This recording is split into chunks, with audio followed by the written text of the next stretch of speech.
नमस्कार। हिमाचल बुलेटिन में आपका स्वागत है। आज हम बुलेटिन की शुरुआत कर रहे हैं कोरोना महामारी से संबंधित आवश्यक जानकारी के साथ। मास्क नहीं तो टोकेंगे, कोरोना को हम रोकेंगे। हाथों को नियमित रूप से धोएं, नाक और मुंह को ठीक से ढकें, मास्क के आगे के हिस्से को ना छुएं। सुरक्षा की युक्ति, कोरोना से मुक्ति। अब पेश हैं आज के समाचार। प्रधानमंत्री श्री नरेंद्र मोदी ने हिंद की चादर श्री गुरु तेग बहादुर जी के 400वें प्रकाश पर्व के आयोजन के लिए आज वीडियो कॉन्फ्रेंसिंग के माध्यम से आयोजित उच्च स्तरीय बैठक की अध्यक्षता की। बैठक में मुख्यमंत्री श्री जयराम ठाकुर ने शिमला से भाग लिया। इस अवसर पर प्रधानमंत्री श्री नरेंद्र मोदी ने कहा, गुरु तेग बहादुर जी के 400वें प्रकाश पर्व का ये अवसर एक आध्यात्मिक सौभाग्य भी है और एक राष्ट्रीय कर्तव्य भी है। इसमें हम अपना कुछ योगदान दे सकें, ये गुरु कृपा हम सब पर हुई है।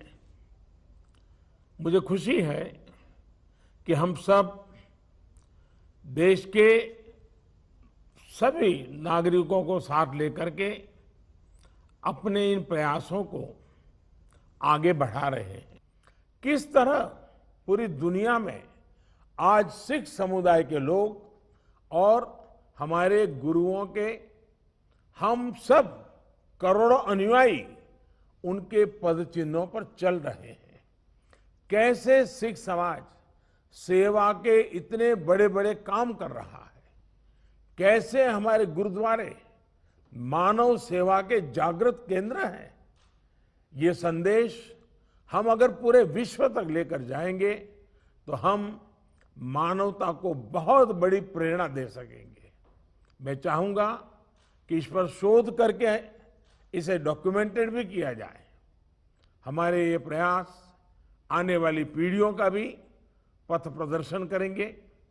यही गुरु तेग बहादुर जी समेत सभी गुरुओं के चरणों में हम सबकी श्रद्धांजलि होगी, एक प्रकार से कार्यांजलि भी होगी।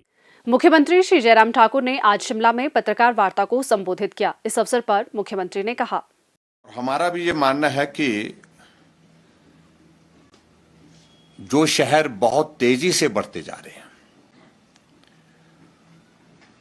उन शहरों के लिए आने वाले समय में हमारी प्लानिंग हो, मास्टर प्लान के साथ उस शहर का डेवलपमेंट हो, वहाँ पार्किंग की सुविधा हो, वहाँ सीवरेज की सुविधा हो, वहाँ स्ट्रीट लाइट की सुविधा हो, वहाँ वाटर सप्लाई अच्छी हो, वहाँ सैनिटेशन अच्छी हो, वहाँ पार्क हो, यानी कि तमाम सुविधाओं को उपलब्ध कराने के लिए उस दृष्टि से नगर परिषद से नगर निगम बनने चाहिए ताकि डेवलपमेंट का स्कोप वहां पर बढ़े।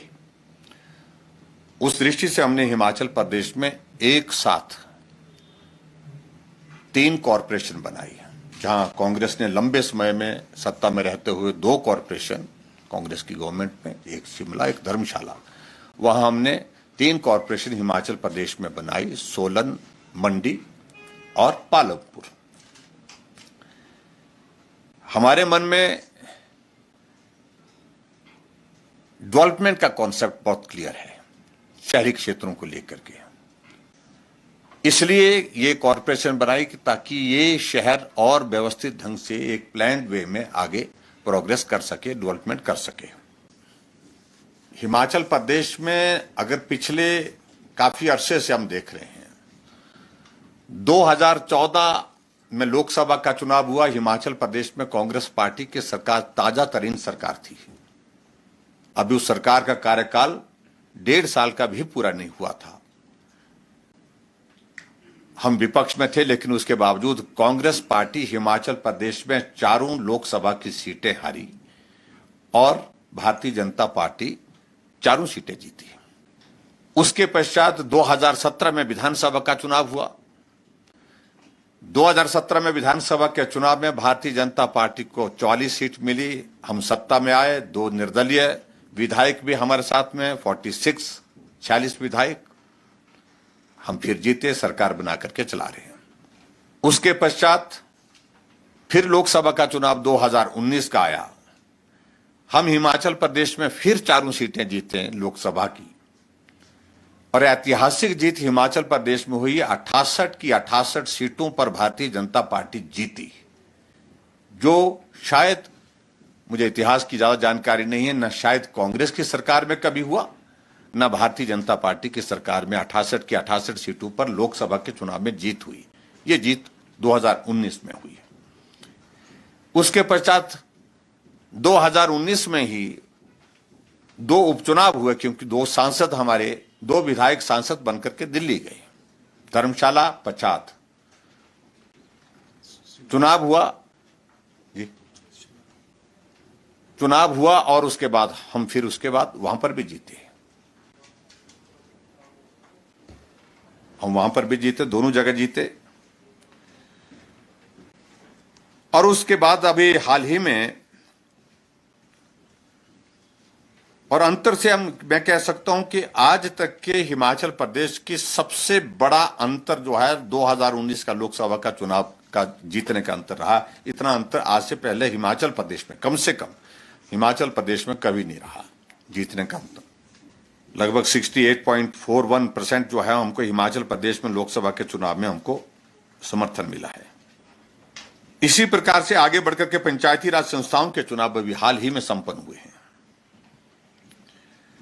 और जिसमें हिमाचल प्रदेश में जो हमारे पास आंकड़ा पार्टी के संगठन के माध्यम से और हमने अपने संगठन के माध्यम से नीचे से लिया है, जहां 2334 प्रधान हमारी पार्टी के चुन करके आए, 2395 उप प्रधान चुन करके आए, 2334 प्रधान एंड 2395 जो है वो उप प्रधान।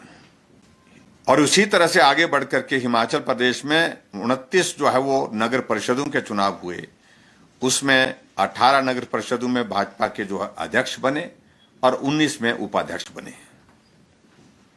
इसी तरह से नगर पंचायतों में से 13 भाजपा के अध्यक्ष बने और 12 जो है वो उपाध्यक्ष बने। लेकिन ये आंकड़ा मैं इसलिए मैं अब ठीक कर रहा हूं क्योंकि पिछले कल जो चुनाव और हुए हैं, अब हमारी नगर पंचायतें जो है 27 में से 18 जगह भारतीय जनता पार्टी हिमाचल प्रदेश में जीती, यानी कि पिछले कल के इसमें भी हम 5 जगह हमने, हमारा स्पष्ट बहुमत है, बहुत स्पष्ट बहुमत के, बहुत बड़ा बहुमत है उसमें। 7 अप्रैल 2021 के जो चुनाव परिणाम आए हैं उसमें भी भारतीय जनता पार्टी की जीत जो है वो बड़ी जीत है। हिमाचल प्रदेश में भारतीय जनता पार्टी की सरकार 3.25 साल का कार्यकाल हमने पूरा किया है। ये जीत का क्रम हमारा अभी भी कायम है।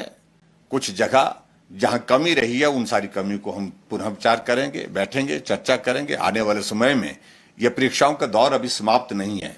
मंडी लोकसभा क्षेत्र का उपचुनाव होगा, फतेहपुर विधानसभा क्षेत्र का उपचुनाव होगा। परीक्षा का वो भी दौर है, वो भी हमारे सामने है। तो इसलिए मैं इतना ही कहना चाहता हूं कि उस दौर को भी देखेंगे।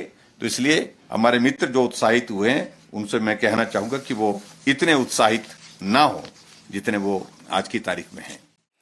मुख्यमंत्री श्री जयराम ठाकुर ने आज शिमला में आयोजित एक कार्यक्रम में राज्य के पुलिसकर्मियों को भारतीय स्टेट बैंक द्वारा सामाजिक दायित्व के तहत प्रदान किए गए ब्लड प्रेशर मॉनिटर भेंट किए। इस अवसर पर संबोधित करते हुए मुख्यमंत्री ने भारतीय स्टेट बैंक प्रबंधन द्वारा किए गए इस नेक कार्य की सराहना की और कहा कि इससे पुलिसकर्मियों को अपने रक्तचाप की निगरानी करने में मदद मिलेगी। हम लोग जब काम में व्यस्त होते हैं, बहुत सारी चीज़ों को लेकर के हमारे स्वास्थ्य से जुड़ी हुई चीज़ें, हेल्थ पैरामीटर्स, इनको मॉनिटर करने का ना तो ध्यान रहता है, ना तो कई बार समय रहता है, और ना ही कई बार इस प्रकार की सुविधा रहती है, क्योंकि अलग अलग जगह जाना, अलग अलग हालात में रहना, इस प्रकार से आपका काम रहता है।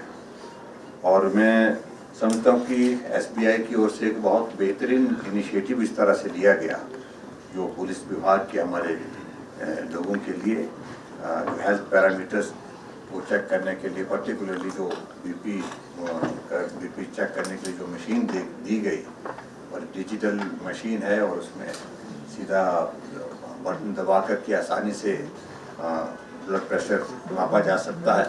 तो एक समझता हूँ कि भी बहुत अच्छी एक सुविधा ये पुलिस विभाग के कर्मचारियों के लिए ये उपलब्ध हुई है। श्री जयराम ठाकुर ने कहा कि भारतीय स्टेट बैंक ने 392 रक्तचाप मॉनिटर प्रदान किए हैं, जो सभी पुलिस थानों, पुलिस चौकियों और पुलिस बटालियनों को प्रदान किए जाएंगे। उन्होंने कहा कि इसके अलावा भारतीय स्टेट बैंक ने पुलिस बल को ब्लड शुगर निगरानी और वेइंग मशीन प्रदान करने के लिए भी सहमति व्यक्त की है, जो पुलिस थानों को प्रदान की जाएंगी।